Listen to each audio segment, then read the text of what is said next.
I've lost.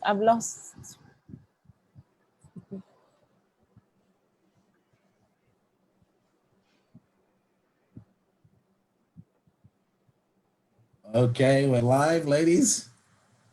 Yeah. It's good to see you. Good to see you too, Good to see you too. Good to see you, Pastor Edward. Nice wow. to be here. You know, this Hi, group of ladies. people are, I know you so well that and that people will know I know you well because this is the first group that are using pasta for me. Do you know that? Oh, really? Which is fine. I love that. I was just telling someone today that I always say the best title I like of all the titles people call me is pastor. You know, I'm online, so some people call me apostle, some places doctor. But I had a book I used to read some years back, and it says they called me pastor. It's the most, kind of connected term in ministry. And I can't understand why too many people shy away from it. So I love that title so much. So feel free to throw it around today as that. It's just a sure sign that we know each other reasonably well. Hi, ladies. How are you? I'm fine, looking gorgeous as always, Joycee. Thank you. So are And you? you, Angela. Hi, thank you. Thanks, Tola. Hi, Thanks, Angela. I love Joycee. your Nice red. to see you. Thank you. Yeah. It suits you really well. Yeah, it really does. Thanks a lot. Pops. Yeah, it's summertime, so why not? Why not? Right? Yeah, It exactly. is June. It's always summer in Nigeria. So A bit too summer for us. That's I'm why you're telling always you. running over. That's why you're always running over to London, Joycee. I'm a winter baby, so I'm always trying to go to DC or London. Really? Oh, wow. I'm a summer January baby. Huh? baby. Oh, I'm a summer baby too. Summer baby, yeah. What month no, are you? I actually hate hot weather. Really? Oh, and then And you you live in moved to Nigeria. Yeah, the problem is Nigeria is where it gets a little bit too hot. That's the problem. Too much. Yeah. Okay, ladies, welcome to Leadership Matters today. I'm really excited about this panel. It's an all-cast panel of great ladies in business. And so I want to welcome you to Leadership Matters, those of you joining us today, and those of you who will be joining us as we go along.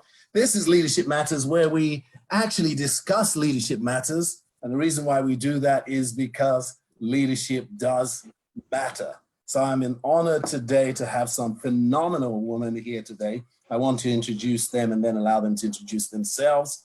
We could have had any number of ladies on here, but the issue is part of it was the fact that each of these phenomenal women of God I have some degree of relationship with them, and also the amazing and incredible stories they have and journeys they have in their walk with God and the businesses that God has placed in their hands.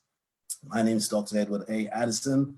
Thank you for joining us tonight. We strongly believe, and I strongly believe, that God has a word for you in this season. And the reason why we set up this platform, Leadership Matters, is it's our aim to help bring some direction and much needed counsel and clarity to the church on very practical subjects. Sometimes I actually think as a church and as a body of Christ, we come on platforms and we come up with some lofty names and all those things when people are simply looking for practical applications. And so it is through these wonderful ladies' stories and journeys with God that you will see Christ working today in the business world and in their lives. I'd like to welcome you individually to Leadership Matters. And I'm pretty much a pastor at heart, so I like to tell stories and like to share how I knew each and every one of you. And so first and foremost, Angela is in the corner at the top in the red, looking like some regal lady up there in her purse or whatever it is. You know, don't mind me. And I have Angela Tella's here with us today. I've known Angela for, 22 years now. Pretty much grew up under a good part under my ministry. And it's great to have her today. I conducted her wedding and also named her child. And her husband served as an elder at Precious Stones Christian Center for many years, and they're friends today. So it's great to have Angela Tella here today. Angela, you're welcome. Thank you very much. Thanks for having me. Great. And then right beneath her is, I don't know how they're seeing it on Facebook anyway, is Tola Adeagbo. And Tola is actually family in the real sense of family, as they all are family, but Tola is married to my youngest brother.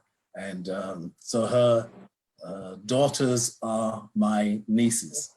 Great, beautiful daughters are my nieces. And so it's great to have Tola on the program today also. Tola, you are welcome. Thank you so much for having me. Yeah, I gave her specific instructions. I said, don't call me uncle on here. Yeah. Yes, you did. I told her, I said, don't call me anything else, but don't call me uncle, okay? Right? You know, we don't want to be giving away my age now. Right? And then last but absolutely not the least is Joycee Awoshika. It's great to have Joycee here. She's an enormous blessing. When I met her in Nigeria, she sent me to her spa for a day, absolutely free of charge. I'll never forget that. They spot me. Why I'm saying that is I'm trying to buy my way to another spa treatment. Anytime. And more than just that, Joycee is, we had Missy on here last week. Those of you who watched the program last week, and wasn't she phenomenal and awesome? She was on here last week, and Joycee is Missy's covenant sister. So by proxy, I also know Joycee very well. Joycee, it's great to have you on here. It's such a pleasure to be here. Thank you. And if you hear that twang in her voice, yes, it is an American twang. She was born in America. And unlike many of you looking to go the other way to America, Joycee moved from America to Nigeria. And Yes. it's a hell of a work over there. Isn't that wonderful, ladies? Yeah, indeed. It's good to have Joycee on the program too. Now let's get this started with a soft question first and foremost. You know, I was looking through your resume and I thought I knew you all very well. I honestly did, till I started reading your CVs, and I was blown away by what you've done in business. Each and every one of you are a real testimony to what God can do when people step out in faith to obey Him. So the first thing I want to hear is a little bit about your businesses. And so let's start off with Joycee first on this. Just tell us about your different businesses and who you are in God, and just share a little bit about yourself and, you know. Thank you so much once again, Pastor Edward. Hi, everyone. My name is Joycee, Joycee Awoshika, and I'm the founder of Oriki. Oriki is an all-natural farm-to-skin product and wellness brand. What does that mean in a nutshell? We operate multiple spa locations like the one Pastor Edward came to. We also Beautiful place, by the way. Thank you. The one he came to was our headquarter location in Victoria Island, Lagos. We also have 30 natural skincare products that we've created using ingredients sourced from the continent of Africa. So we're talking hibiscus, turmeric, cocoa, different things found right here in the continent. And we formulate made in Nigeria and we distribute around the world. We currently distribute in 6 nations, and we currently have built 6 spas in 4.5 years. Yeah. In addition to that, I also run SOAR, and SOAR is a business process and structure consultancy that essentially helps fellow entrepreneurs like myself to institute and infuse structure just to give them a winning platform and foundation to be able to achieve their goals, sustainability, and success. So that's me in a nutshell. I didn't know we found turmeric on the continent of Africa. I love my spices, Joycee, but I love them for cooking. I love edible skincare. Oh wow! Anything that you can eat, you should be able. Anything you put on your skin, you should be able to put inside of you as well. The skin is the largest organ, so we're all about edible skincare. I mean, we don't want you to eat the product, but the idea is that we use edible ingredients. So I can slap star anise on myself. You know star anise? Star anise.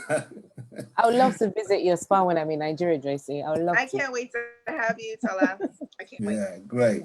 So, Tola, tell us about your business. Look, to tell you the truth, Tola, I had a look at your Facebook for the very first time. I mean, I know your family and your children are my niece, but I had a look at your Facebook today and I saw 406,000 followers. And I'm thinking, oh my God, I needed to have got this girl's autograph with a signature. You know, maybe I can still get it. So tell us a little bit about your business. Thank you for having me, Pastor Edwards. So my name is Tola Adeagbo. I'm the founder and the creative director of Florian London. It's an award-winning ladies handbag brand based in London. Florian London kind of came about because at a certain point in my life, I decided to leave my job as an analyst in the financial sector and kind of just follow my dreams and my passion for design. So I started Florian London designing handbags that complement women like Joycee, like Angela, like all of you listening tonight, all around the world. A bit of sales going in there, isn't there? To compliment you, because it's so crazy. I can talk about handbags all day because I feel like a bag is an extension of a woman's personality. So if you show me your bag, I can kind of guess what your personality is like. So that is me in a nutshell. I'm a mom. Go on. You want to say? I said I'm also a mom, a mom of two, and yeah. I want to sneak a question in there, Tola, earlier than I wanted to before, and it's this. There was a bag that won an award in New York, and I read on your platform. Sometimes they mention that it was my brother that designed it. Sometimes they mention it was you that designed it. The award. Just let me in now on who really designed the bag that won the award in New York, best bag in New York. Okay, so it was like a joint effort. So when, like I said, you sure it was a joint? It was a joint effort. You sure my brother didn't have anything to do with it? No. I'll tell you the story of how that bag came about. Like I said, I started Florian London after leaving a job, like a career. And I remember that, designing handbags, I didn't go to design school. I just had a passion for it. So my husband, your brother, John, he encouraged me a lot to kind of just follow my passion. So he applied, we designed this bag together. He would have inputs into it. I would, add colors. We designed it from the inside out. So he applied for it without telling me. So because he applied for it with his name. So he never thought we would win. So when we got shortlisted and got invited to New York, I'm like, so he told me to go because Florian London is founded by myself with his assistant and his support. So we didn't think we were going to win. And then we won 2 awards actually a year after launching. So to be honest with you, it's God's favor because I remember going to New York and meeting designers that have been doing it for years and meeting other women that, like I said, it was a year into launching Florian. So then you've met people that have been doing it for 5 years, for 6 years, for 7 years, or people that, graduated design school, studied fashion. And yeah, we won the award. Can I just say shout out to supportive husbands? Yeah. Yes, indeed. In fact, I was just about to say that it's one question we've got down the line for you, that we're going to bring along. Amazing. Because I know Joycee is also a mother with how many children and genders? 2 baby boys. They're 2 and 3. Ah. Oh, wow. Beautiful. Yeah. So great. Angela, tell us about yourself also. Now, this is a problem I have here because each of you are award-winning ladies here. And Angela, I've known for 22 years. Oh, wow. I was just reading up her resume and discover that she won an award. And I think, Angela, you didn't even invite me for the award ceremony. I didn't know. I'm just reading your resume. So tell us about your business and then tell us about that award. And we'll still come to awards later on again because I've got a few questions on you on those. Okay, well, hello, everyone. Once again, nice to be here. My name is Angela Tella. I am the principal consultant and founder of Illumina Lifestyle Consulting.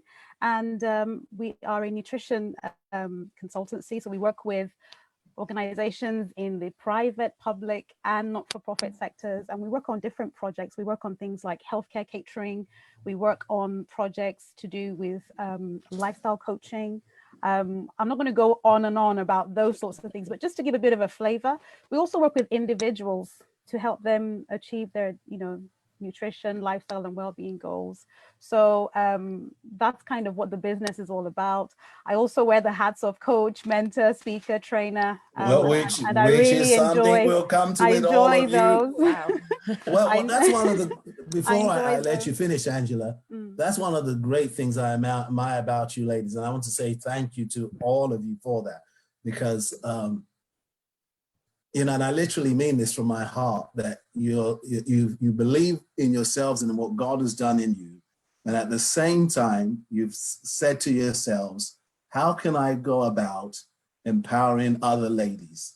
And that really means a lot to me. It really means a lot to me. And I want to thank you on behalf of us as men. And I want to thank you on behalf of other ladies. Joycee, I'm always on your Instagram, and I know when SOAS started and thought, wow, how this whole issue of structure and how, and when I say that, I know how you bring it to your family too, and the structure with the food and the structure with everything. The boys and everything. Yeah, so I'm really excited about that. Angela, continue as you were saying. Yeah, so that's that about the business, my story or my journey into running the business was whilst I was studying, my degree is in human nutrition and dietetics. So I was training to be a registered dietitian. And hold on. We've got to mention it's our prestigious alma mater, King's Yes, College it is indeed. King's, yeah, which we both yes. went to. Go Reggie the Lion. So, yes. I mean, even how I got into King's, that was just God. I'll share the story another day. But anyway, whilst doing that, I finished, I did my pre-reg exams, I qualified, did my professional exams, and then I got into working within the NHS here in the UK. But the interesting thing was, I remember while studying, I had always said I would run my own business. Sometimes we just say these things and we just put them aside. And so I worked within the NHS for a good number of years, up onto senior roles. And there was something that happened that kind of pushed me, in a sense, into doing what I do and have been doing for the past, 13 years. And what it was I remember my daughter was probably, I think it was her first summer holiday. It was going to be 9 weeks long. And I had asked for leave, and I was told, well, I was willing to take unpaid leave as part of my leave. The normal holiday is 6 weeks, but she had a 9-week holiday. And I remember being told that, well, actually, they're not willing to give me 3 weeks unpaid leave. And I just thought that would not work for myself, my home. I remember coming home, speaking with my husband, and he said, you know what, honey? And the funny thing was, along the line, I just began to feel I had to go. What really pushed me into it was, I went on secondment as a lead clinician into public health. And when I came back to my old role, I was told that I would have to go back to do what I had been doing when I first qualified. And I remember doing that for a couple of months, and I just couldn't hack it. The interesting thing was, at this time, I had already gone part-time. We'd always said that once the children start coming, I would, somebody would have to be home, and that person was me. And so I had already been, on a part-time, basis, working on a part-time basis. And in that time, I began to explore going into my own business. And so at the time, this was 2007. I'll never forget, 7th of July, 2007. Yes. You see, because wow. Tonight is about telling the story behind the story. Of course. So true. And, so what then happens, I remember coming home, and for the few months that I was doing I was a senior dietitian, but I was back to doing what I did when I first qualified. It was mind numbing. That's the honest truth. And so I remember coming to my home, I think it was, I can't remember the day, but I remember having that meeting. And the interesting thing was, the person I had the meeting wasn't even my own boss, because she was off on sick leave. And so I had that meeting with her, and she gave me the news. I came home, I said to my husband, I said, look, this is not going to work. He said, honey, we're going to pray. I'll never forget, it was a Friday. Come Sunday, we went to church, we've been praying. And in the service, a couple within the church who ran the worship team. This was not planned. they chose to, I don't know, things change, but they decided to sing a song called Trust Me. Mm. And, they sang that song, and it was almost as if it was just myself and my husband in the room. And God spoke to us through that song. Trust Right. So I'm gonna cut you in there, Angela. You're gonna tell the whole so story amazing. in one big go. But that's incredible. Yeah. I can relate to everything you said, Angela. Yeah. Yeah. I think in many ways, Same a lot here. of your stories will be similar in terms of the whole journey, because you're a successful businesswoman. That's the first and foremost. Just quickly, I'm going to throw this out first and foremost, because someone brought this image up. We are, and I'm proudly Nigerian. I tell people that. I pick and choose what I want to be. So, like Paul in the scriptures, sometimes he said he was Roman, sometimes he said he was Jewish. Sometimes I'm British because I was born and bred here in many ways, and the other times I'm proudly Nigerian, but I am proudly Nigerian. Let me put it that way. Three of us here are proudly British and Nigerian. Joycee is proudly American and Nigerian. Yeah.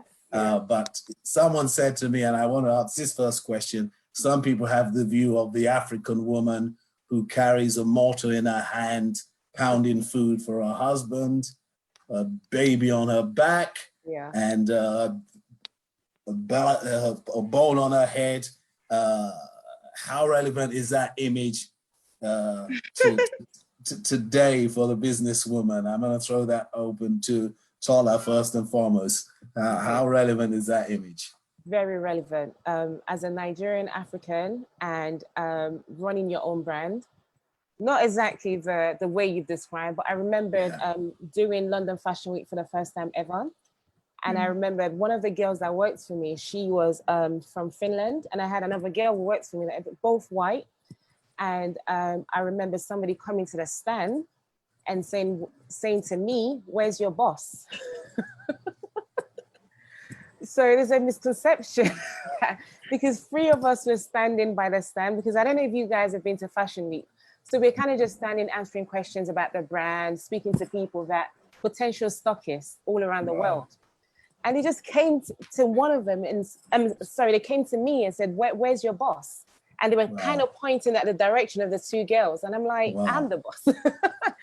So so people still carry that perception. I think so. I think people do, but you can kind of educate people and let people know.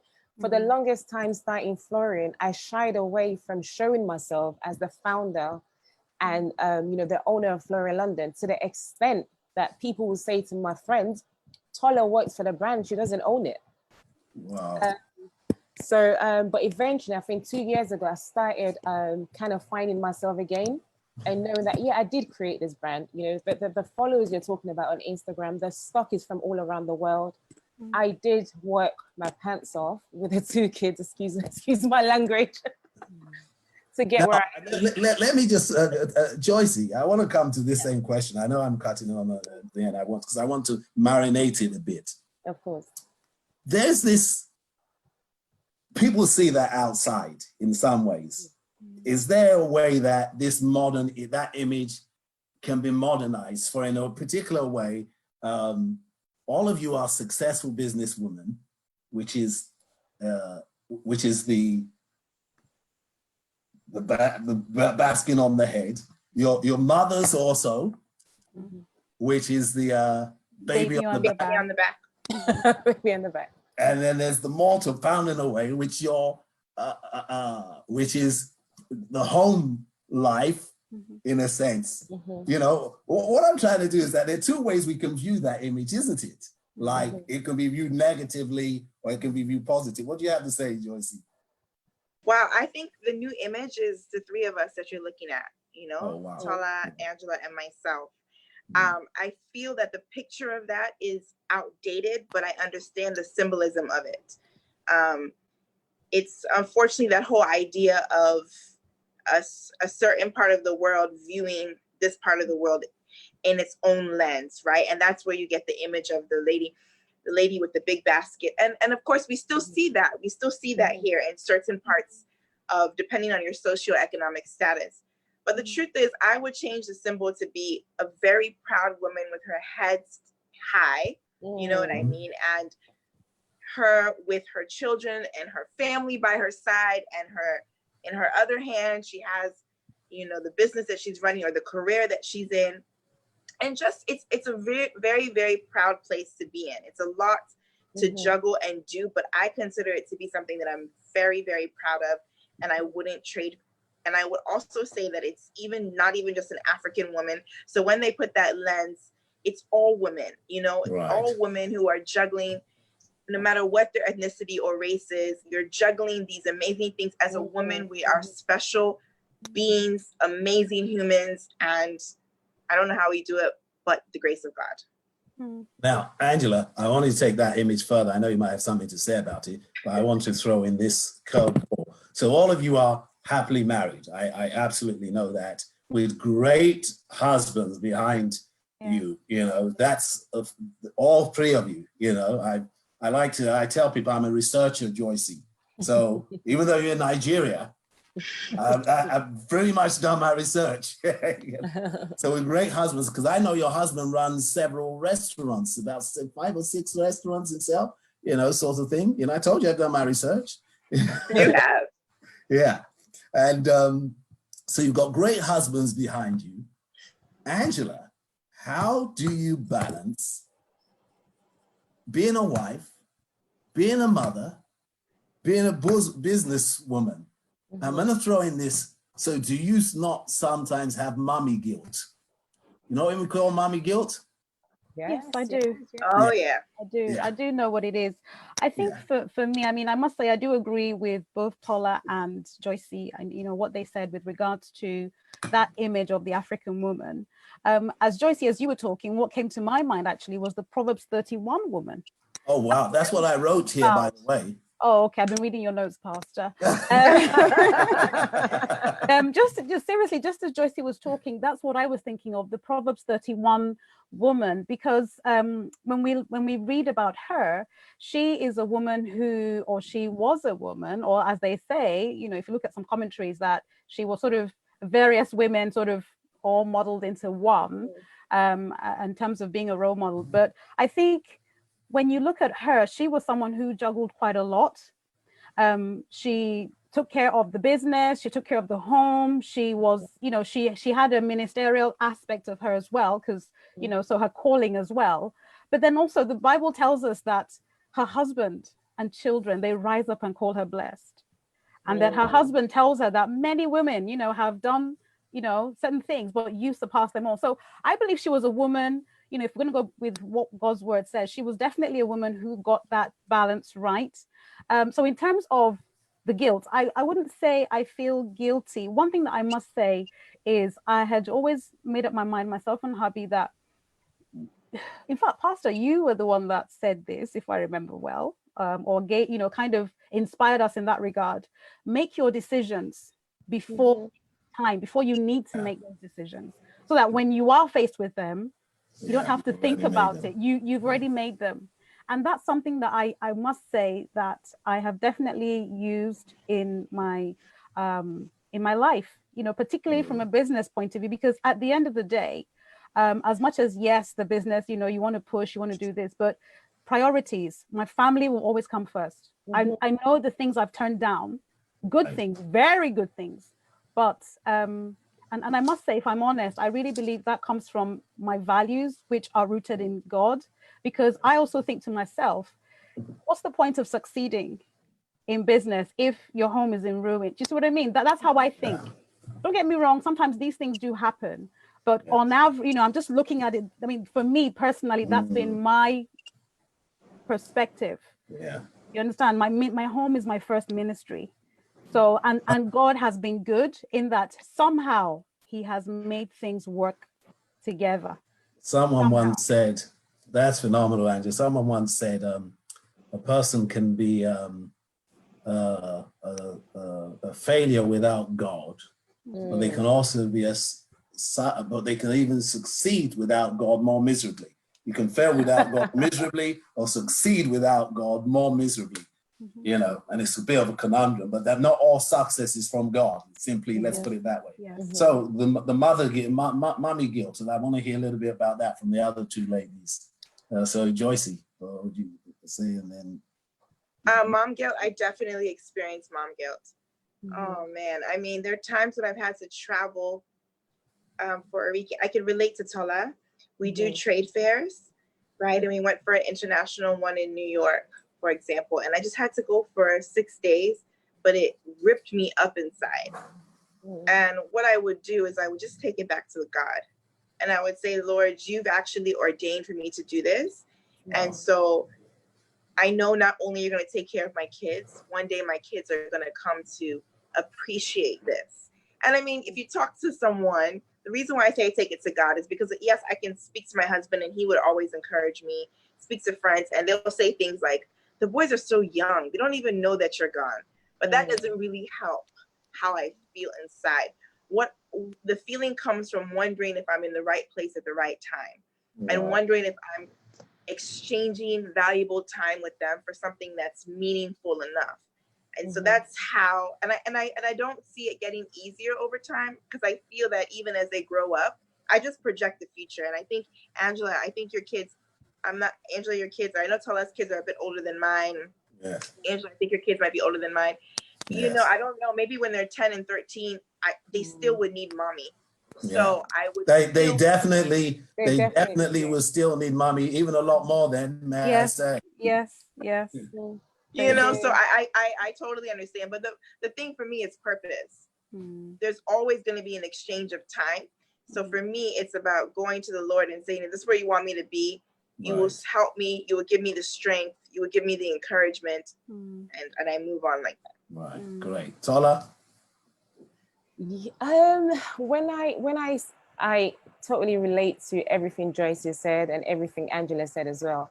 When I had my daughter, you know, I'll first talk about which one of them? My first one, Shayo. It was around that time that we launched Floria London, and I also have to be quite honest with everybody listening. I was going to church, but I didn't have a relationship with God. So exactly what Joycee said, that she took it to God in prayer. I did not do that to start with. I mean, I do that now. And because you can never let go. I mean, you can never stop experiencing mom's guilt. My daughters are older, and there will be certain things where I'm weighing it up. You know, you have to prioritize work and family. I mean, there's certain shows my daughters will want me to come to every single play. And some plays are not really priority because I might have a really important meeting with I know a potential stockist that I'll need to attend. And you're just weighing it up and just checking your priorities and seeing what makes sense.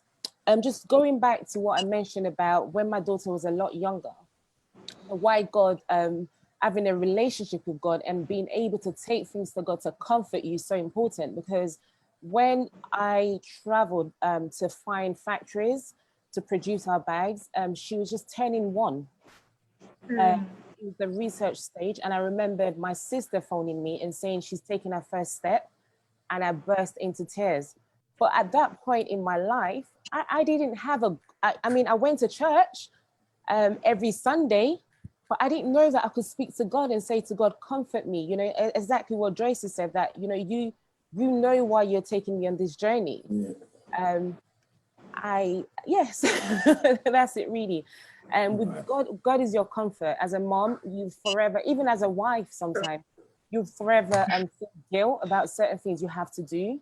But once you've got God to comfort you and, you know, just know his promises over your life, you can slowly start getting rid of mom's guilt. Can I just add to that? I think one very key thing as well is, and you've already alluded to that, Pastor, is having good support at home. I think that's probably one of the biggest things that assuages any mom guilt, because you know that even though you're not there, the home is taken care of, the kids are taken care of. So I think, and when you hear your husband tell you, you know what, honey, I know you're not going to be here for whatever, but don't worry, just go. Just don't. Can I interject there, Angela? Because that was going to be my next question to you ladies. How important, and I know this from personal, but I want you to build this aspect of how important is a supportive husband to the whole context of you? Look at you all shaking your heads like, yeah. wow. Yeah, you know, and people don't realize this, that to be successful businesswoman, married, in a way, you speak for yourself. Let me not speak for you. How important is a supportive husband? And Angela, continue that, your thought to that. Extremely, Extremely. I mean, I will always say till, you know, tomorrow, everything I've accomplished is due to God, and then having a fantastic husband. You know, I can't sort of belabor the point enough, because it's great when you know that somebody actually has your back, and they're not just saying it.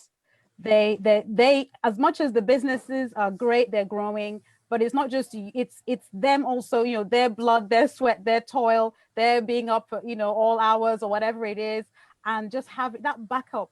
To be honest, I don't think you can make it unless you have good support at home. That's just from my experience. I don't think. Right. Good. Now I want to ask Tola and then Joycee to build on that, but to give some specific examples where your husband has been, if they have, I might be, you know, building. You're not meddling, Pastor. You're not meddling. You're not meddling. On your behalf, you know, that they have been, you know. But the great thing about it, I know all of you reasonably well and have read up, and so I know your background. So give examples of how your husband has been supportive in ways that have enabled you to go out and do the business that you do. I mean, from the beginning, he supported me in living my career, what I went to university to study, and just kind of just follow my passion, which, you know, a lot of Africans will say to you that your passion is your passion at a career. So without him supporting me, encouraging me, and letting me come out of my comfort zone, Florian wouldn't be where it is today. When I started Florian, he built my website.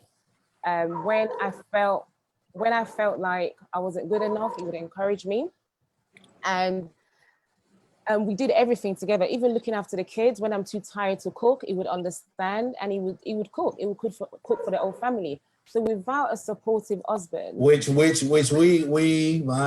family, yes, the ladies are not going to like this in our family, but our guys are very good, very good cooks. Yeah. So I mean, I never felt for a minute that I was able to. Sometimes I was able to do things without even thinking that. Does it support me? Is it going to help me with the kids? None of that. You know, without your husband supporting you, I just don't think you can get to the I don't know, to the area where we are today. So that's it, really. Joycee, do you want to say something there? Yeah, you asked for practical, so I'm going to give you practical. I mean, let's face it, I moved to Nigeria. I didn't know anyone. And I moved when I was 25 years old. You moved from where? Just in case some people are joining us now, where did you move from? Okay, so I'm from Washington, D.C., but I moved from New York. So I've been working in New York. And a few years after I moved, I met my husband. So we were friends. And it's at the time that we started courting that I was building Oriki, that I felt like it was time to resign from my career and build Oriki. And literally, I don't know how I would have done it without him. And I mean it in every sense. People stigmatize women over here, and it's very hard to navigate, you know, the business terrain sometimes. And a lot of times it's like, what's your last name? What's your surname? Who are you? Where'd you come from? And he literally came right in and just was a support system from closing my deal with the first landlord to opening multiple locations. I mean, he's always been there, to reviewing proposals, and he's always encouraged and supported me. And lastly, he's made sure that as much as I'm a structure like guru, he is equally, if not more. So he's made sure the house can function fully. And that, just like Tola said, I don't have that burden all the time of making sure everything is perfect. He has been like, Right, I'm going to turn this a little bit. I'm going to turn the car a bit. I'm going to turn it around this way. So we're moving in a different direction. you've all won awards, you know, from all of that won I might not say this right, but you tell me when you're talking about the Cosmopolitan 2014 International Handbags category, best overall style and design bag in New York. Am I still here? Because it's telling my internet is unstable. You were in and out. You're in and out, Yeah, but I'm in and out. Yeah, but we can hear you. we can hear you. Okay, Angela, you won an award for your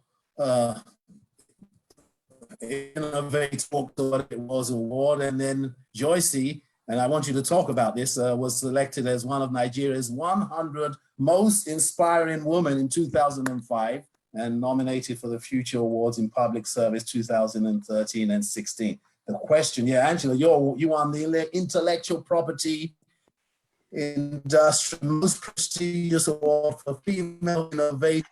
It's a bit of a mouthful, healthy, West African, and wise. Now, this is what I will ask you. This is the question I want to ask you. We're going to get down to some more practical questions down. I'm moving this along. Did you out in war? This is a critical, think it through. Did you I'm going to set up my business, I'm going to win a war. How do you get to drive a business so that you win awards of that sort? And let me start with Angela. Okay. Can you hear me, Angela? Yes, I can. Well, to be frank, I don't think anyone starts out a business with the aim of winning awards. These are things that happen along the way. In fact, the very first year, was that first year? Yeah, the year I won that award, if I remember well, was also the year my business was nominated for, out of 300 businesses, we were one of the 3 shortlisted for an innovation award in a business award as well. And then the books came out that same year, and I was awarded the BIFID, British Female Inventors and Innovators Network Awards, and that was given in conjunction with the British Invention Society, and it's one of intellectual property's most prestigious awards, and it just obviously recognizes the innovation because my books were such that nobody had ever come up with the idea. And then also one of the books was nominated for a Gorman Magazine award as well in the cookbooks, sort of category. So I think when it comes to your business, I never set out to win awards. I did not set out to win awards. One of the things that for me personally is I've just found, like, for instance, with the Biffin Award, I didn't even put myself down. Someone nominated. What do you call it? Biffin. It's a bit of a mouthful, so we just call it Biffin. Yeah. I was just nominated, and once again, I think I'm not sure whether it was Joycee or Tola who said favor, God's favor. I was just someone I'd met just put me down, and the next thing I knew, I was receiving an email to say, "Oh, you've been nominated," and the next thing was, "Oh, you need to show up somewhere near the Ritz and come." And you see what I mean? It wasn't intentional. The award regarding one of my books, that once again I was just contacted, you've been nominated for an award, but for the business one, I just thought, let's apply and see what happens. And it was like, wow, okay, out of 300 we were the last 3, and I just think it's just God. If I'm honest, it's just God. I mean, that's the only way I can. Yes, you work hard, but it's also God. I mean, I think I was sharing this one with you, Pastor. You must have heard this one. Was the one that I see from my professional body for helping. I just worked. I was a part of a small team that worked on some national, standards with regards to healthcare catering, and I just did that because I felt, it's an interest of mine. Why not do it? Only to then later discover that, you've been nominated, awarded the role of honor award. I never set out to do that. I just wanted to serve. Do you see what I mean? I saw that picture today. So that's what I'm saying. I don't think anybody sets out to win awards. Those are just things that you pick up along the way, if I'm honest. Okay. Am I right, Joycee and Tola? Yes. Joycee, what do you I kind of believe in that saying that you never know who's watching. Right. So with all the awards that we've won and I've won, I never set out for it. I frankly, some of them I didn't know about until we were nominated. And two of them, there was actually an award show, so you don't even know. And I was up against like 6 other amazing women. So for me, the way I answer your question, Pastor Edward, is I literally just believe in excellence, like in our DNA. And that's exactly where I wanted to drive to in some ways, is that there's something about you ladies and what I read in your profiles and just the way you do everything. There's just something about, you know what Daniel says, he had a spirit of excellence, and that spirit of excellence seems to have brought him promotion and prominence. There's just an excellence about all 3 of you that you do behind the scene that is not in and that has seeth thou a woman in this case who is diligent in her ways. She will not just stand before man, God will promote her in a way. So Joycee, I was just jumping in there. You hit your last word was excellence. DNA of excellence. Yeah. So Tola? And for me, like Angela said and Joycee said, nobody ever sets out to win any awards unless your husband, as we said before, your partner believes in you and feels like you can win it and nominates you for the award and doesn't tell you that he's applying for the award for you to win it. But with the fashion industry, so competitive, a lot of people will look at your resume and they would look at where you're coming from. Who are you? You know, but we design our handbags, like I said, to complement around the world. And I remember that the bag that won the award, we decided to design it from the inside out to make sure it's compatible with your everyday woman. So we designed the inside to make sure it doesn't only look good on the outside, but looks brilliant. Sorry, that doesn't just look brilliant on the outside, but looks great and practical on the inside. So I've worked tirelessly to ensure that all our bags are made in Europe, made in a small family-run factory, so I can be there and sort of quality control everything. Yes, I know. So I want a bag. So do I. I'm like... Tola, I do know, and we're going to get to this at some point in time, because I want to talk about international business. There's a side of what all of you have done that I'm going to get to that question about international business also at some point in time. So save the day slightly. Okay. But you said you're producing in Europe, because I knew you were producing in China at some point in time. And when we started, I traveled to China, but that's a completely different story. This is why everybody needs God. Before you do anything, take it to God in prayer. Right, because wow. When we launched Floria London, like I said, I went to China for research, looking for manufacturing, because we wanted to create bags that were not only beautiful to look at, but people could afford it. So like contemporary. So it's not your high-end designer and it's not high street. So it sits right in the middle. And I remember going to China and, you know, never been to China, went to China looking for manufacturing. And I found a couple, I went with one. But again, like I said, not taking your journey to God in prayer has consequences, because they produce brilliant, beautiful samples. And when it was time for production, it was a completely different story. So this is why I kind of diverted to, I go to Turkey, we produced in Spain, and just getting up. I tried to produce in England, but it didn't work out. But you need to get up from your comfort zone. Yeah.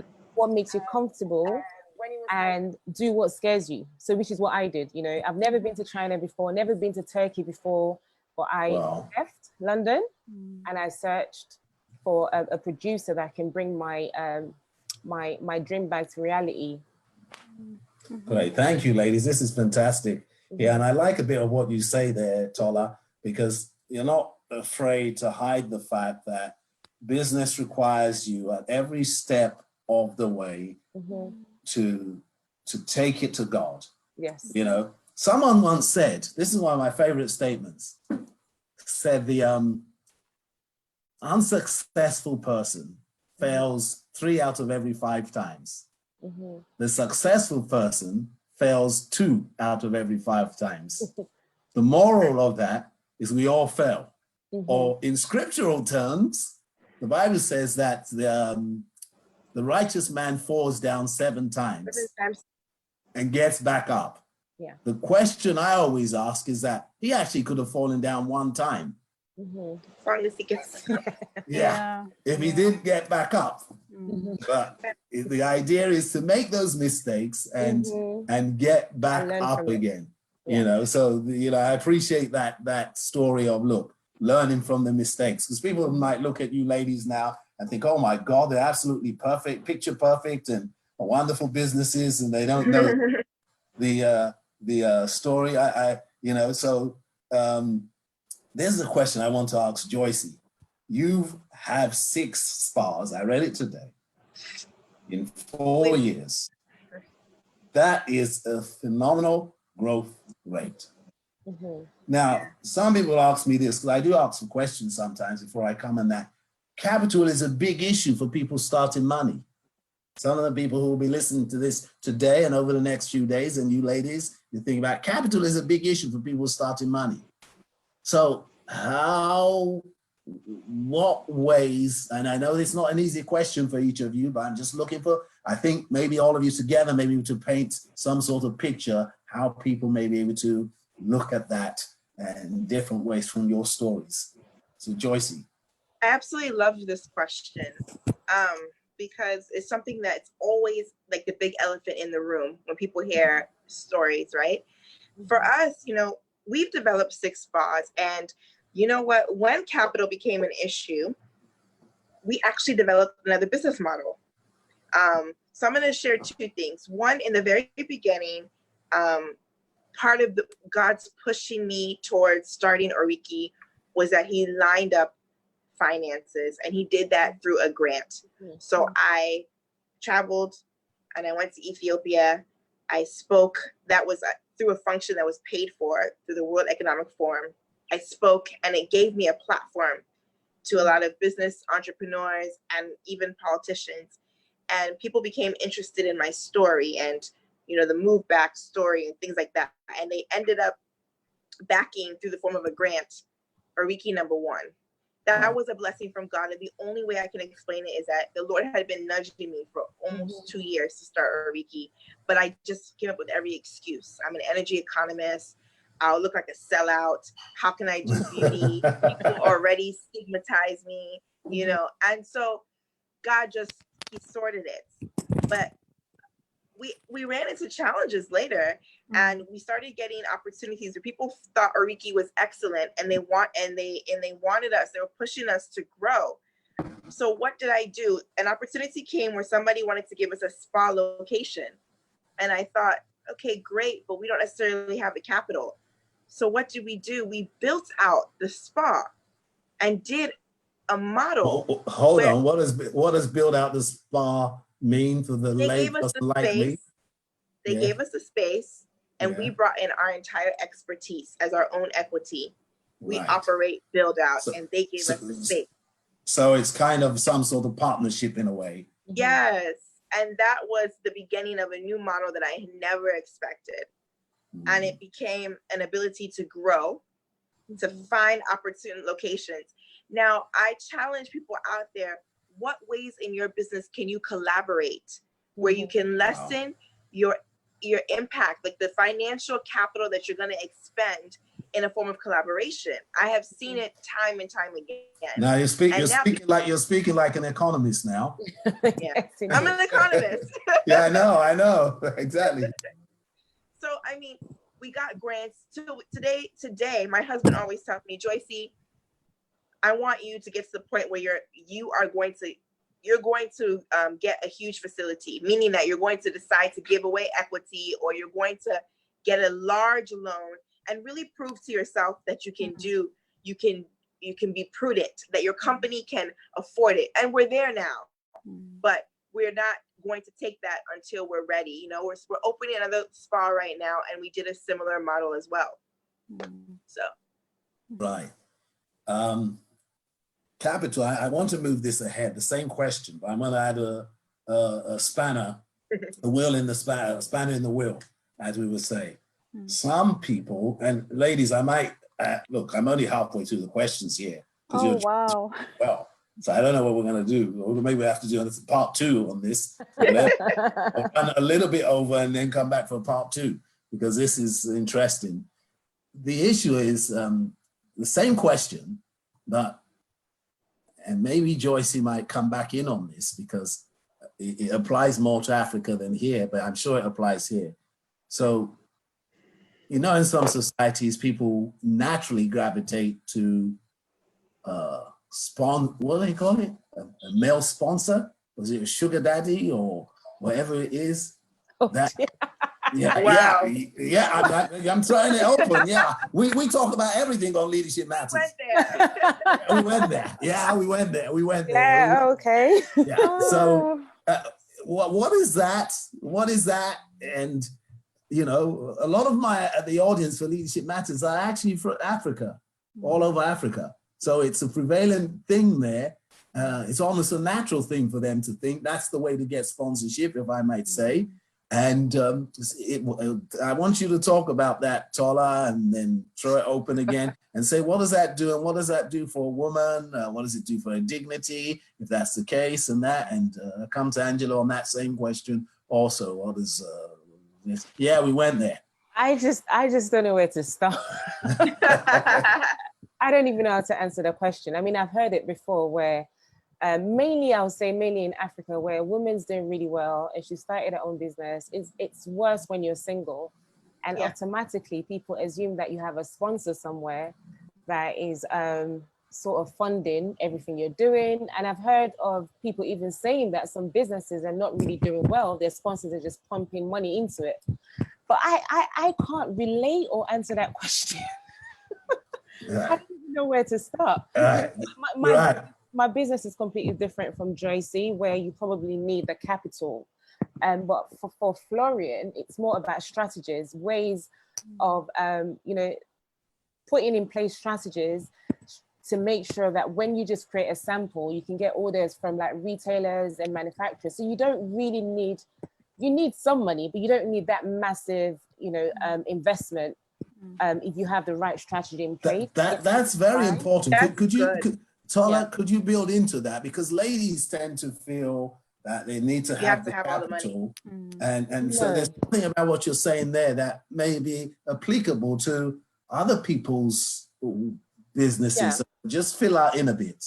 So like I said, for Florian, when I started, so you need some capital to get the manufacturing done. But what I realized that I could not compete with the likes of Kate Spade or Michael Kors and the bigger brands that have unlimited capitals and they have massive investments.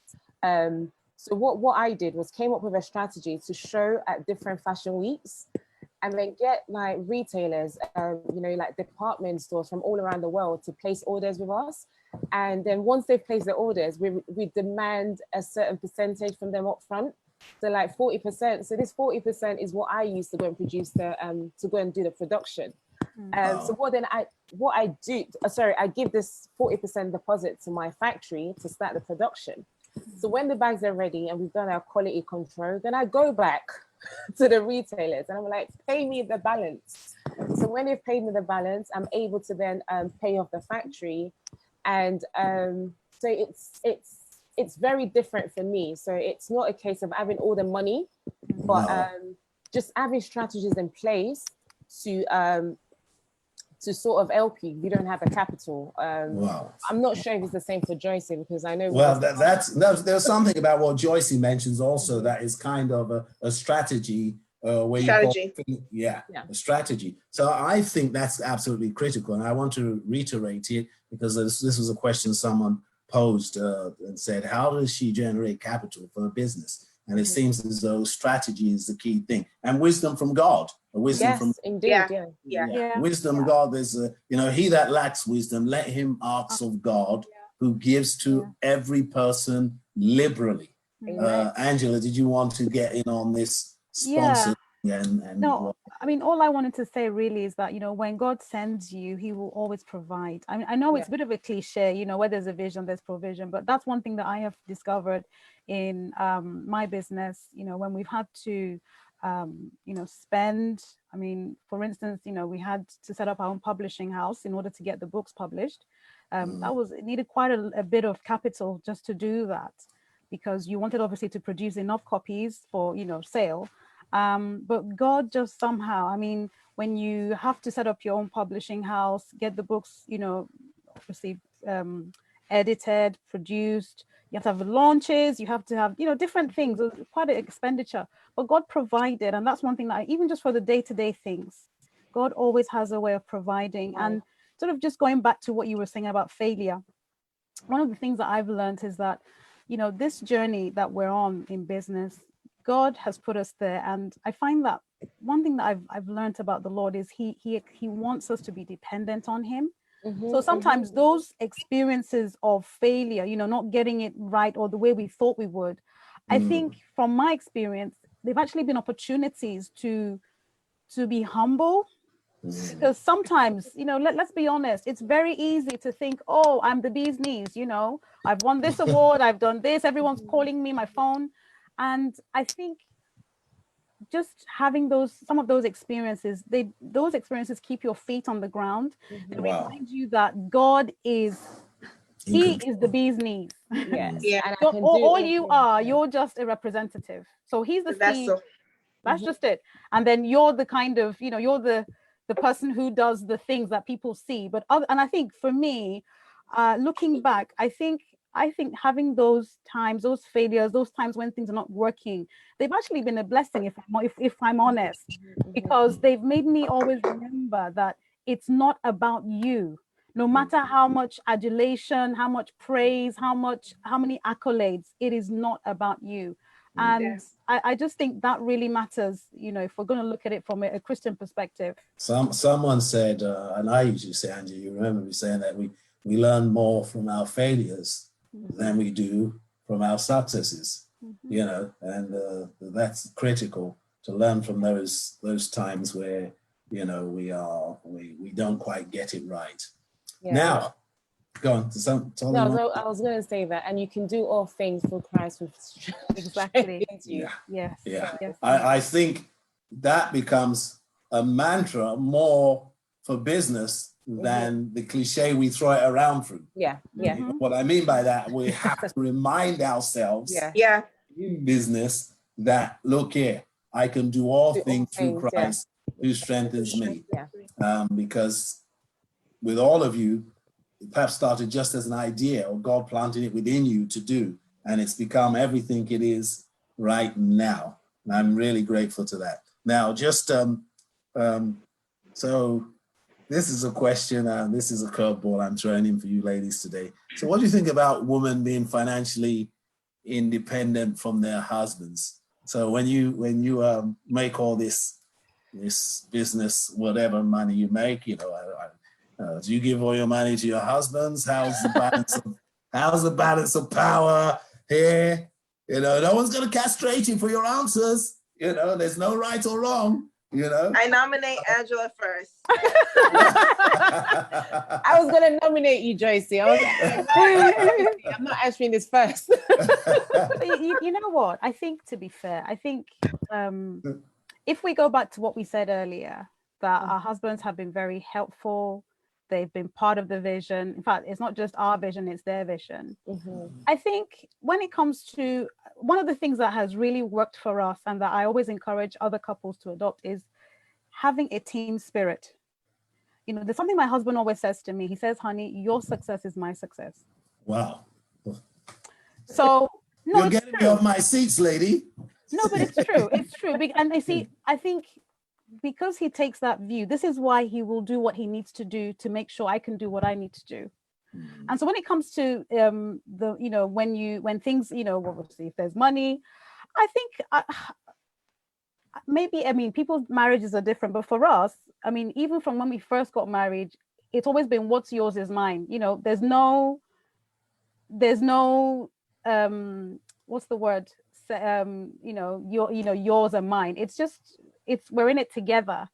So even this whole thing about financial independence, I think it just depends on how are we defining financial independence? Is it making money, rubbing it in your husband's face? Is that what we're calling financial independence? Or is it that you are able to, by the grace of God, contribute to things happening in the home? Do you see what I mean? Or if needs be, who knows, might be support the home. But you see what I mean? I think for me, I think it's more to do with the attitude, because you do hear of some women who they're doing really well, and the guy is not, he can't hear the end of it. So I still think that I just think it's the way you would manage money anywhere in your relationship. I would call myself someone who is in quote financially independent, but it's not that I rob money. Do you know what I mean? Or the success. No, Yes. it's our success. So it's our money, it's our independence. It's not me. What do you think, Tola and Joycee? I was gonna be funny and say that what's mine and what's yours is ours, and what's mine is mine. But That's the truth. Go on. But I'm joking. I don't know how to answer that question, because my husband is financially independent himself. I'm financially independent myself. But then we come together. There's it depends on the dynamics of your relationship. Yeah. If, say, for instance, just naturally, I would do certain things for the kids, and he would do certain things for the house. So we've never really I don't know, There's never been any rubbing of edges. No, there's never been. And let me just call my brother up, John. Joycee. I'm gonna borrow a line from what Angela said, and I also relate to Tola. Angela said, by the grace of God, being able to contribute to the home. And by the grace of God, I've been able to contribute to the home. So today's Tuesday. I do my grocery shopping on Tuesdays, and I went and did the grocery shopping for the home, right? Wow. And I don't necessarily have to say, hey, hubby, this was how much was spent, and how I expense track everything though. If he wants a financial position on the house today, I can give it to him. Oh, wow. But the truth is, my husband himself takes care of his responsibilities. Now, I want to throw something interesting in there. The way it works in Nigeria was a huge shocker for me. Let's forget, I'm the only one here in Nigeria. You three are in the abroad. The Nigerian men here have this mentality that they're supposed to take care of everything, and it causes undue pressure. It's never been a problem in my home, though, because I understood my husband's sentiments, and I grew up in a family in the States where my parents had joint accounts, and their money went there, and then they still have their separate accounts. So I've always been we don't talk about it, we just do. So there may be a major expense that he just sorts out, and there might be something that I do for the kids, like Tola said, or I want to change the children's wardrobe. I don't have to say anything to him about it. So it works really well.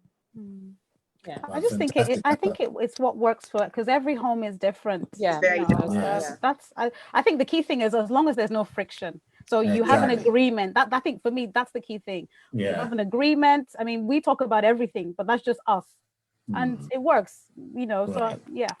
All right, Tola, I want to ask you this question. I know all of you. I know Joycee is something about this here too for you, but I want Tola to answer this first and foremost, because she might just say, "Yeah, you guys go first." Might. But now your clientele is all over the world for your bags: Middle East, China, Russia. Which is, Qatar, all that place. So the scripture says we are in the world, but we are not of the world. In short, so how do you manage to still be a businesswoman and be a witness for Christ in this world that is out there, so different from the world that so often, I have people who start businesses, who used to start businesses, and I say, who's your clientele going to be? That's all Christians in the church. I say, how can you start a business and it's just Christians? It's doomed to fail if it's just that.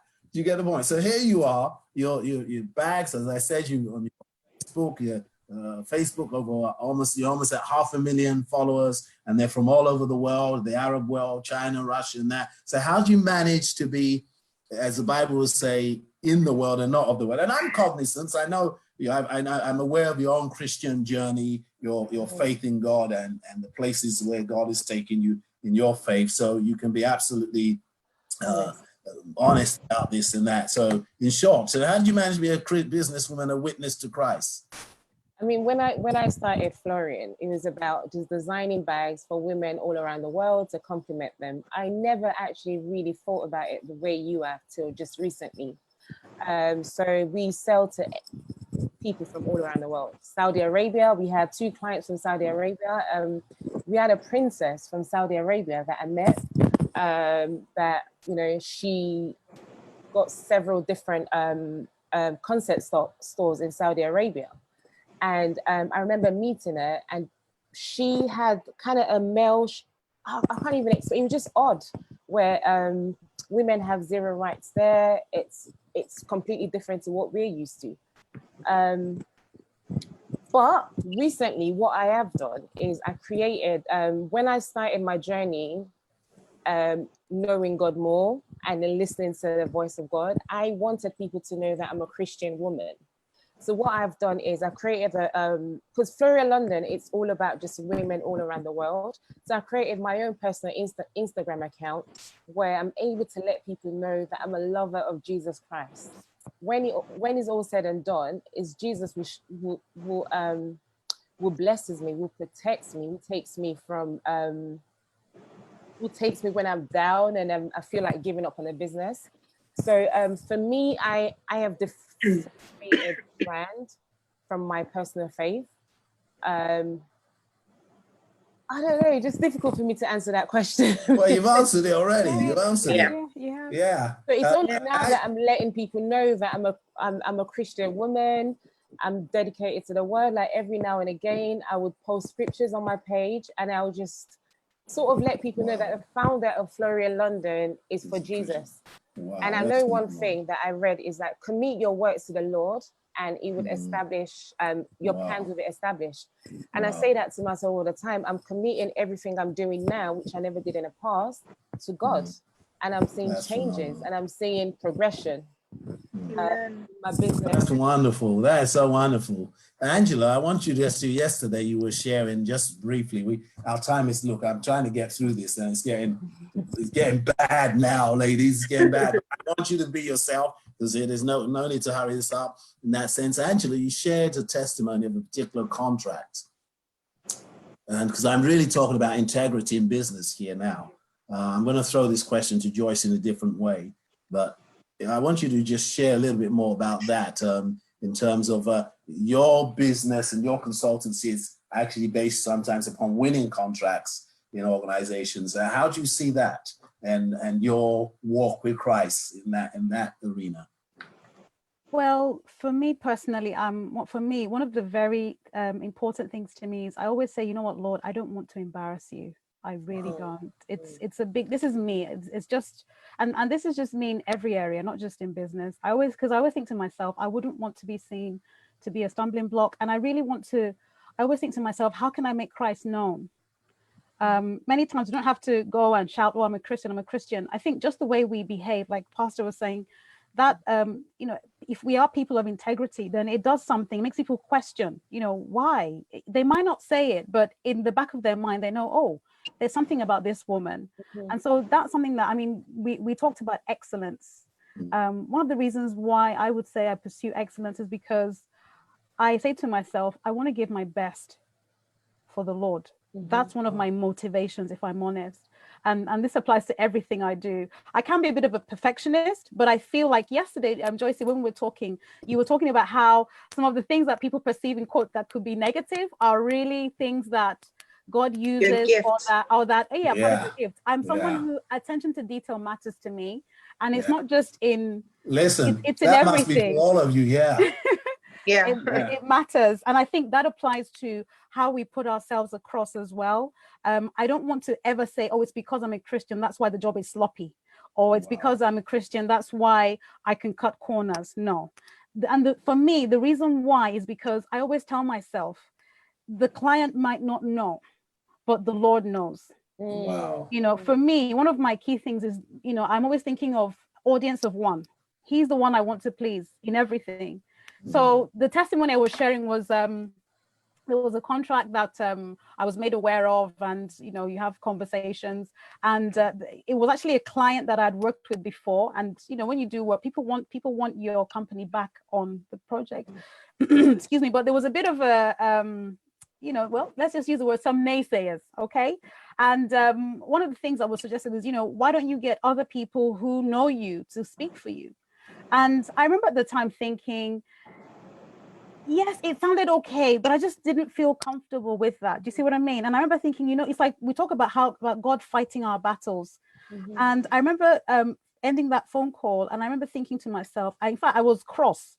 I said, you know what, Lord, if I'm going to have to do what an unbeliever does, then what is the point? Yeah. And I remember saying, you know what, Lord, if you don't sort this out, I'm okay. It's okay for it to go. And what was interesting was all the people that had been told to call, I then discovered that they, of their own volition, just decided to show up and speak on my behalf. I didn't do a thing. I didn't speak to them. I didn't discuss nothing. And I think for me, my faith has grown a lot. I've been a Christian for about 30 years now. And wow. I must You're say, giving your age away, Angela, and you're giving my age away. Pastor. You don't want that now. Why do we need to know that? I'm Why sorry, do we need to then. know that? Okay, I retract my statement. I can't retract my statement. But I think for me, I think running a business has been one of the ways that I would say my faith. I think I might edit that lot. Oh, Pastor. So yeah, I think it's just been a great opportunity to trust God more, to listen to what He has to say, and to also see how God has, honestly, one with God is in the majority. Yes. Take it from me. I know what my eyes have seen. I know what I have experienced, how God has orchestrated things that I know I could never do for myself.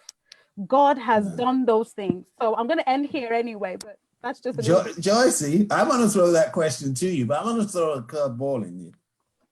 And it's this one. Are women more ethical in negotiating than men? That's a completely different question. No, it is. It's a different question. But what I'm trying to get at is that you get out there in business and you have to negotiate. You're beautiful ladies. You have to interact with the world. You're in the world, not of the world.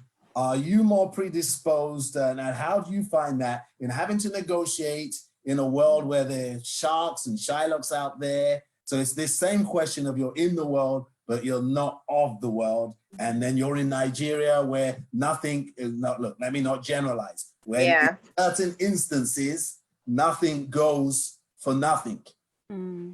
So how do you negotiate that? It's similar to Angela. I have this statement. I've been saying this since before I moved from New York. It's the statement that I say, Lord, I want to make you famous. I want to make God's name famous. So, you know what it means to have like a burden, like when something just like weighs heavily on you or bothers you, that's my burden. So with this business, when I started it, I made a commitment to God that you're going to have your way completely, and all of you. And it has been a tricky path because, you know, there are times when we could have taken an easier way out. And I just would take it back to the Lord and say, well, Lord, you would know, even if I took it this way and no one else would know, you would know. And my agenda is to make God famous. Now, it sounds all like funny, but that's truly the burden that I've always had. Now, when it comes to your question about ethical, I think in our society, men get away with more. That's the best way I can answer. So women naturally are much more worried and much more careful, I would say. I'm definitely more worried about my reputation. From my experience being single when I was starting the business, even to get my property, my landlord told me I had to bring a man to prove that I wasn't a certain type of woman. Wow. And I remember crying that day, when I left the premises because I was ready to pay you rent. And you told me to go find a man. And also thanking God that I was dating my husband, which is funny because it's sad that I had to feel like, okay, at least I'm going to go to Tola and I'm going to tell him Yeah, Tola, my husband, my husband's name. Sorry. Yeah, I'm like, "Go tell Tola." Tola me. Yeah, that this is what the landlord did, and he was there, you know, to fill in that gap. But what about all the other women? So sometimes I think women are often pressed, their backs are up against their wall because they're wondering how they're going to make it, because people already have this stigma and this perception. Another thing is, and I know this is for someone out there. So, Pastor, I just want to say, you know, also moving from the States to Nigeria, I was really misunderstood. You know, I was working in the Ministry of Power, and no one could understand why I took this government job and left America, where, like you said in the beginning, people are trying to go. So there was I can relate to the question you posed to Tella earlier. They constantly said that I was someone's girlfriend. And I remember, like, 1 month in, calling my parents, breaking down. Like, what am I supposed to do? Everyone keeps saying, tell me, who is your guy? Who is your, I forgot the term they used. Sponsor, but like, or whatever. Yeah. And I would say, no one, like literally no one. I came here because God told me to.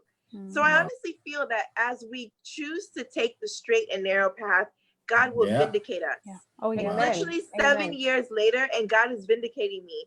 For everyone who believed that I was a rich man's something, they're now seeing that, wow, this woman she's authentic. And it took a journey, but it's possible. One with God truly is a majority. Wow. That's phenomenal. Now, see, can you see why I threw that question to you a different way, Joycee? I know it tasked you, but it brought the best out of you. Yeah. Thank you so much. Someone needed to hear that out there, that it's possible to be one with God, as you've all brought across here, and be successful. Look, our time is fast spent, and I don't want to keep you too long, so I've got 2 more questions for you, and I've got a lot more questions, but I'm only going to ask you 2 of these questions. First one is that how do you overcome self-doubt? You know, even though Jesus is in the boat with you, the disciples still had doubted. So how do you overcome that in business? You know, I've had businesses, Andrew will tell you, I have properties and those sorts of things I've built over the years. And so, but how do you overcome self-doubt in the process of building your business? I always say faith is not the absence. I say faith is not the absence of fear.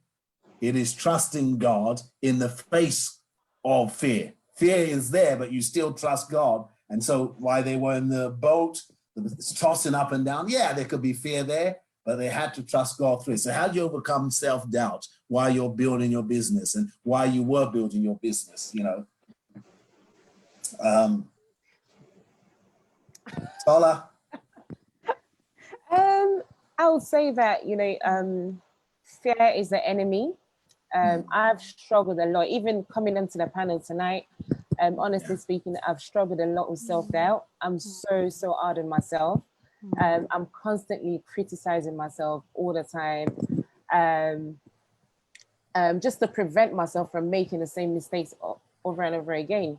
But what I've been doing now is meditating on the promises of God, and knowing that with God, I can do all things. I say that to myself all the time. Even before I came to this, I said, fear is the enemy. The enemy comes to steal, but God brings you joy. Yes. So before I even came onto the panel, I mean, I've met Joycee before, and I read Angela's resume. I'm like, oh my gosh, wow. And then, you know, Joycee, wow. And then fear just creeps in and self-doubt creeps in. But just to know that you're beautifully made. God made you. God has a purpose for my life. And God is taking me constantly on a journey to get to know him better, to get to know him more. And then I also would, I started having mentors. Mentors have been Christians longer than I've been. That can, you know, when I have self-doubt and I'm feeling inadequate or feeling like I'm not good enough, I will pick up the phone and phone 1 or 2 mentors.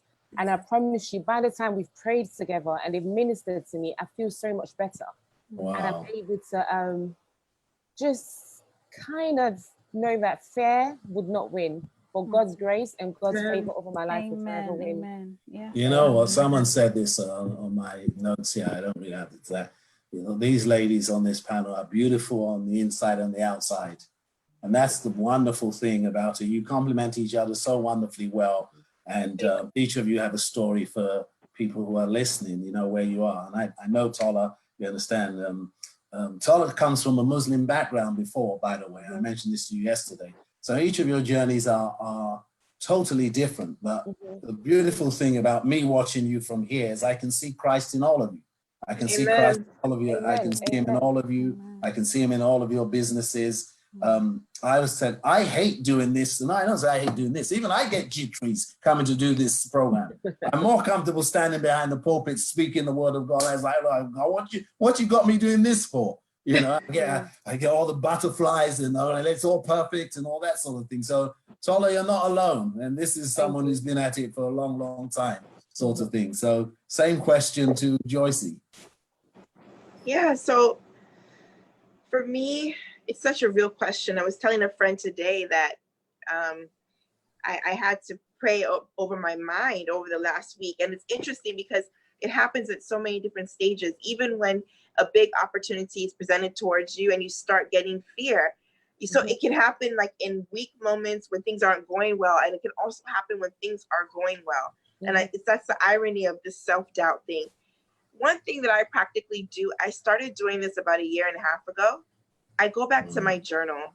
So if anyone out there doesn't journal yet, if you are on the journey of, you know, hearing the voice of God and, you know, your Christian walk, or even just committing your business to the Lord, journal it, you know, journal different things you hear the Lord saying to you, different things that you're doing. And I go back and read it, and I can read 1 year ago and see that I've said, we're going to build a global franchise. We are going to do X, Y, and Z. And when I read it, this invigorating power comes through me that it's possible. And then I lace that with prayer, and I just say, God, please have your way. You know, please help me, help my mind, and I'm ready to go back into full speed. So that's when you said journaling, I could see a smile come across Angela's face. I saw it because I meant to, and she'll talk about that herself. But you know, she kind of grew up under my ministry, so you know, that's one of her big things. So Angela, jump in there. Yeah, I think I must say it's lovely hearing. I mean, I agree with both Tola and Joycee. And as you were speaking, Tola, the thought that came to my mind is that, you know, the thing with God is that there is room for everyone at the table. You know, that thought crossed my mind, and I had to say that. And I agree with you. You need to have, yes, you have, and when we talk about support at home, it's not just hubby. You also, Nick, you said mentors. I have mentors. You need mentors, spiritual mentors. You need, obviously, that walk with God. Very, very important. And well, obviously, while I was smiling, you know, I've kept a journal since 1994. Wow. And so in fact, I said one day I probably will write my memoirs, but, you know, and it's very simple. I just grab, you know, like a diary with a day to a page. And I just have that. For me, I find it that if I don't journal, I feel like I'm constipated, if that makes sense. I just have to come out. So it's a daily thing. It's a daily thing that I do. Yeah. And I have my, in fact, I need to get boxes. I've got, you know, journals for, like I said, since 94. So how many is that? You know, 1 a year. I've even got my daughter doing that as well. It's very important, you know, I think from a Christian perspective.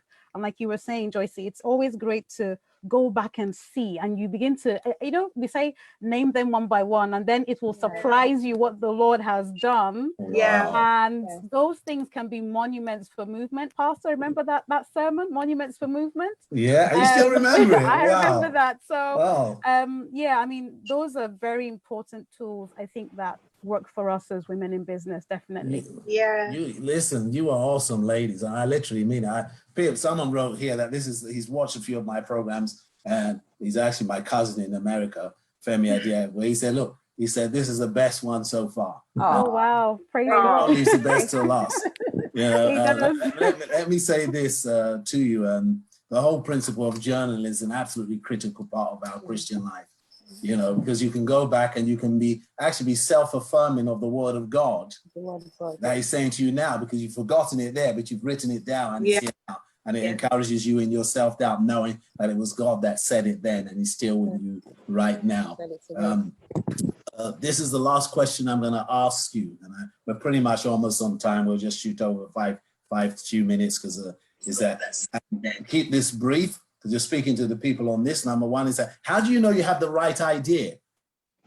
You know, how do I know I shouldn't be setting up Oriki like Oriki's, or be setting up Flora in London, or what you said? How do you know you have the right idea? And I want a piece from each of you on this. Tola. Yeah. Oh, no, not me first. Angela, would you go first on that? Let's keep this brief, unless you don't want to get back to your husbands and your kids pretty soon.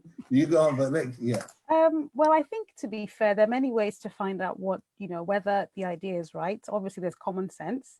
No, but it's true. It's true. No, in the sense that, you know, if you're gonna sell ice to Eskimos, and your target audience is Eskimos, and yet, you know, all you have to offer is sand or the desert. Do you see what I mean? I think so. There's that. There's also sometimes it's a problem, a solution. Like, for instance, my books. The reason why I came up with my books was because I actually did research and there was nothing, absolutely nothing. And I remember when that I did this. Angela, explain more what your books are, because that's critical in this. And actually hold it up, and then we'll get around to you all holding up your products here. Okay. So this is my first book. It's called Healthy West African and Wise, and it's just a complete guide to nutrition and lifestyle from a West African perspective. Wow.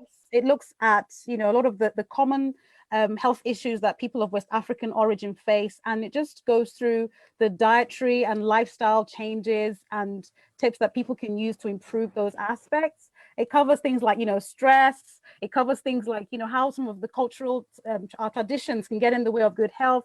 It covers how to make healthier choices, and it's very, very practical. I'm a very practical person, so that's the first one.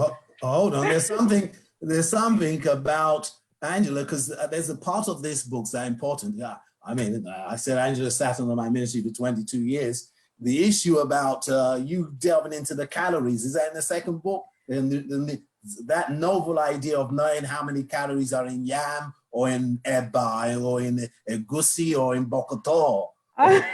Okay, well, this one, we have a few sample recipes which have been nutritionally analyzed. So if you follow the recipe, you'll know how many calories, etc. in the book. So just a few of those. But then this is the accompanying food guide, and it's a very colorful. I'm going to show the inside. So you can see, for instance, it's very colorful. And it looks my favorite, avocados. So it looks at sort of 80 common West African foods. It provides some interesting facts about each food. It also provides nutritional information, so you know which foods are high in maybe vitamin A or vitamin C, or, you know, and it's a way of celebrating, because I came across clients who would, you know, nobody had ever been able to give them dietary advice or nutrition advice that worked with their cultural foods. And these, you see, our foods are more than just food. They're also part of our identity. Yes. You see what I mean? Definitely. So yeah. So that's these in a nutshell anyway. Yeah. Where can we get it in Nigeria? Yeah. Amazon, is it? They're on Amazon, but we haven't actually got them in Nigeria. It's something that we've looked into, but it hasn't. You need to be liaising with Joycee about this. So Joycee, we'll have a chat. We'll have a conversation. Let's have a chat. Yeah, we'll do that and see how we can make this work. Because I need them. I need both of them. Okay. Now, the collaboration is the key word here. So Tola, how do you know you have the right idea? And then bring your book up or your bags and let's have a look at them. And how did you know you had the right idea? When he keeps you up at night. That's a good one. Yes, that's a good one. Like I said, do you have any of your bags there? I can bore you with bags. Can you pass that one down? Can you pass it down here right now? Throw it. Oh, that looks good. Let's see. So this nice. One is the forest grain crock embossed, customized, and nice. And then I've got the mini Megan bag that I designed. Mini Megan? Yeah, mini Megan bag, because I've got the Megan bag and we've got the mini Megan bag. As you can see, it's like an unusual shape. So for me, the inspiration came from Megan Mab. So I just felt like the still works. You know, like she's just joined the monarchy. You know, the royal family is different. Yeah. Works. Like I said, I put in so much thought into everything I design. I've got this one as well. Oh, wow. All of you are very precise, isn't that? That's something very common from all of you. Very meticulous ladies, you know? So right. Like I said, I can speak to you about bags all day long. I know any bag I see, I know we made it. Say that again, Tola, we missed you. So if it keeps Sorry, I said I can talk about bags all day long. So I knew exactly. It's always been my passion. Right. Passion, and it keeps you up at night. And it keeps you up at night. Wow. Yeah. Joycee. Now, similar. I feel like it's a nudge. It's a nudge that keeps. So for me, I've been mixing ingredients. It was part of my interest in Nigeria. Since my parents never let me come from a young age, I've been mixing ingredients in DC since I was about 10 years old. My mom likes to tell the story. She's like, every weekend I used to make a different mask for my hair or my skin. So when I came here, I was like in paradise with all the, even studying the northern women and how they use hibiscus to grow their hair and all types of things. You know, I was so, but I didn't think, because of, you know, how nature has a way of shaping you. I didn't think I could move into this industry because I was an economist and I was working in the power sector. So God had to keep nudging me. Nope, you're not just going to formulate for yourself. You're going to get certified in formulation. You're going to travel and see different factories. And that's how I started. I did something interesting in the beginning. I created a line for men as well, because I noticed that men were left out. So Joyce, you can throw that. You can throw that down here. You can throw it down here. Thank you. Thank you very much. This is the Aftershave Bomb. And then I literally pulled things that are at home in my house. So, you know, we're in COVID, right? So I didn't go into the office. So this shea is well used, but like this is our shea butter. My boys use it every day, like amazing for their skin. Then another for men is like this is our shaving cream. And we made it with it has yam ingredients and lemongrass in it. Oh wow. That smells good. All right, listen, I just used lemongrass for making a Chinese chicken last night for the first time. Wow. It was phenomenal. I read my spices in regards to recipes. So I read up about spices, all sorts of spices. I just have them in regard to recipes. So for the first time, I tried what was called lemongrass chicken. It was phenomenal. Nice. You know, Sounds good. You didn't leave any for us, Pastor, by any chance? I send pictures down. I'll send the pictures down to you. Now, thank you so much, ladies. I just want to say to someone out there that, you know what, it's God that works within you both to will and to do of his own good pleasure. He hasn't forgotten you, and whatever stage of your business that you are at. Remember, these ladies started somewhere, and their testimonies are here to inspire you. My cousin in America, Femi, who's 1 year older than me, he said he's supposed to be working, but he's watching you ladies. And the 3 or 4 times here I've had, you've got to bring these ladies back. You've got to bring these, you know, you're phenomenal. My closing remarks tonight. Thank you for joining us today. Leadership, we discuss leadership matters here because leadership really does matter. That's what keeps me up at night. Leadership matters to me. It really does matter to me in the body of Christ. So I want to thank you ladies for coming. I'll be back next week with a new lineup of female guests talking about women in ministry. So we got a panel for next week. I'll be tuning in. Yeah. I'll tune in. Yeah, so we got a great Bob Alonge's Adeagbo Alonge will be with us that week, and some other ladies, so look in for that. And I'm doing a Leadership Matters special on Sunday at 5 p.m. where we'll be having a discourse around Black men and social society. So that will be happening on Sunday, 5 o'clock. You know, what Good keeps one. the two things Yeah. that matter to me in life are leadership and social justice. Those are the two key things that drive me, other than business. So thank you so much. You know, I Thank want to you. say to people, thank I've you. got friends on my page. Go to the Leadership Matters 101 page and start to follow us from there. That'd be a lot easier for us. Ladies, I want you to spend the next 1 minute just speaking to whoever's going to be listening to this, who's listening to this now. Someone's again said we need a part 2 of this on here. Just speak to them one by one. What does it mean for you? We didn't even get to all the empowering of the ladies and all those other things that we wanted to talk about, but we'll have a part 2 by God's grace at some point in time with this same panel. So let's start from Angela. 1 minute. What you want to speak to a lady out there who's inspired by what you've all said? Well, I think one of the key things that you touched on, Pastor, is that we all have to start from somewhere. We need to make it clear that everything you're hearing didn't happen in one day. Wow. And so it's a journey. And it's very important to remember that God He's the one who writes our stories. And as long as we are willing to let him write on the pages of our lives, then he certainly will. Yeah. Tola? I'll say that, you know, within God's design, you have purpose, you have value, and you have dignity. Believe in yourself and have confidence in yourself. And whatever you're passionate about, genuinely passionate about, go for it and put it to God in prayer. Put it to God first in prayer and trust in him. And I promise you, it would all be perfect. Amen. Thank you. Joycee? I want to encourage everyone listening that inside of you is something that God has deposited for the world. And he needs you, and we all need you to step out in faith and pursue it. Amen. And just because you are a believer, or if you are, you know, looking to be a believer, it does not eliminate you from a problem-free life.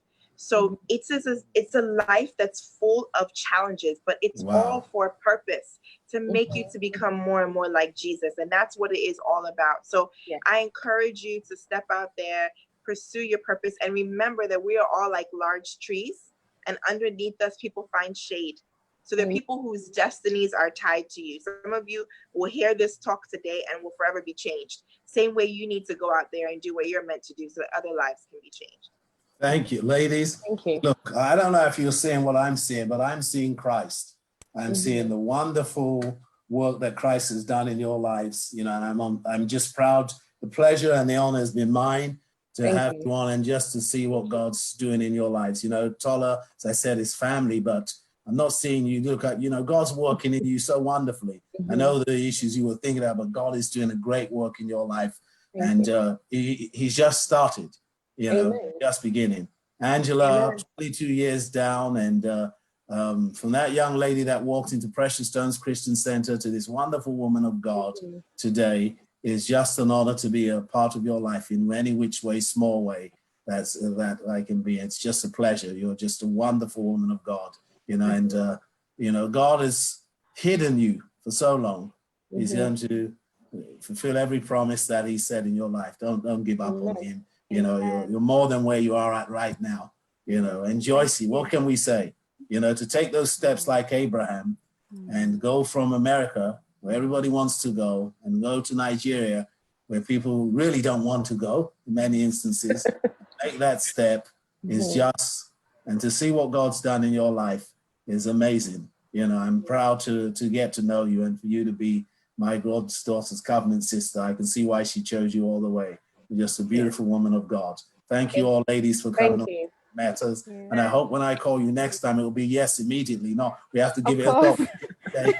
All I'm going to tell you is that, Joycee, by the way, Tola's coming on and Angela's coming on. And then I'm going to tell Angela, well, by the way, Tola's coming on. Joycee's coming on. We will come. By the way, Angela's coming on and Joycee's coming on. I just want to know if we can have lunch in London when COVID is up. Oh, yes, that would be fantastic. Yes, you're just talking about the ladies.